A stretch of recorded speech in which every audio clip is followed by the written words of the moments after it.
done.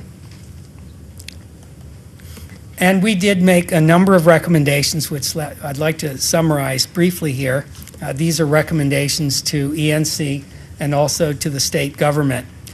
First and foremost, we urge you to think big, act boldly, adopt high goals, and commit to them and move toward them.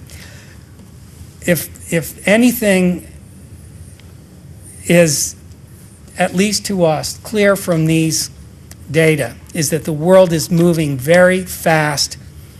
It's accelerating a lot faster than we are. We as a nation, North Carolina as a state, and all the other states, and every one of us in this room, because we got to do it together. We can't do it alone.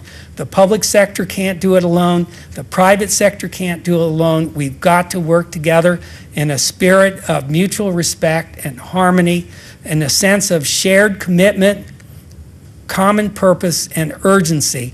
Because if we are going to retain our status as a global leader, we have got to get broadband right, and we've got to do it promptly. And so recommendation is, number one, set high goals and act on them. In particular, we recommend that North Carolina set for itself the goal of being within the top 5 states in the country by 2012 in both adoption and bandwidth usage. Now, we don't stress in low rates or anything like that, but if you rank high in adoption, the way that's measured, that means you're spreading wide. If you're high in bandwidth usage, then you're taking advantage of the internet, and great things will follow from that. We need a national broadband policy. We need to do what the Japanese did. We need to do what every one of the leading nations did, which is to get together and decide how we are going to build an advanced telecommunications network that is worthy of our country. We can't do it the way the Japanese did. We can't emulate the Chinese. We can't emulate any other country. We've got to do it our own way. We have to reflect our own values, our own history. We've got to respect our incumbents where they are. We have to talk to each other and evolve our own policies. The federal government can help in enormous ways through tax credits, through grants and subsidies and other things, but we can't wait for a national policy to emerge. We've got to work as best as we can, everywhere we can, in as many ways as we can.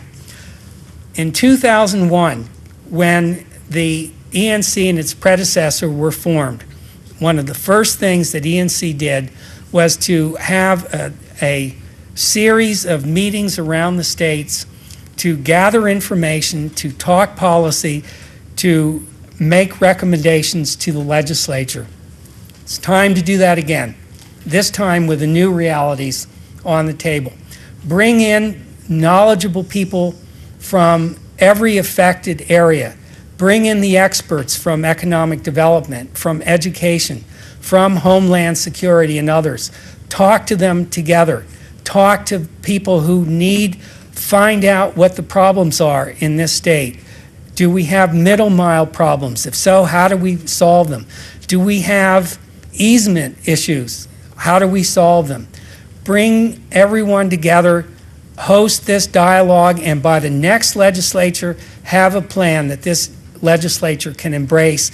You are already a good 5 years ahead of many of the other states who are just now trying to figure out how to do what ENC was doing here 5 years ago. But what ENC was doing 5 years ago is not good enough for today and tomorrow.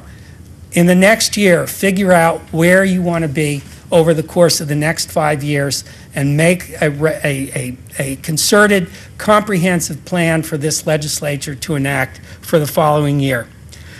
In the meanwhile, I would love to tell you to do what China did. Just pull the plug on DSL, cable modem service levels of speed, and move on to higher bandwidth capacity. That's what I'd love to tell you, but I can't. It wouldn't be responsible to do that. It's impractical to do that, and the studies also show us that even at the little bandwidth levels that the FCC defines as broadband, there is a contribution to economic development and educational opportunity. You need to take advantage of what you have and build on it. So until you pull together a comprehensive plan to do better, continue the present programs, expand them to the tune of every dollar that the legislature will give you, and keep moving forward. Don't delay. And so do that, but also do it in a way with some adjustments to the way things are doing, or maybe just a shift in emphasis.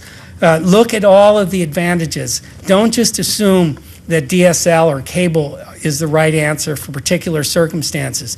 In many instances, it may be a wireless solution that is cheaper. In some instances, you can get more bandwidth for the same or less cost.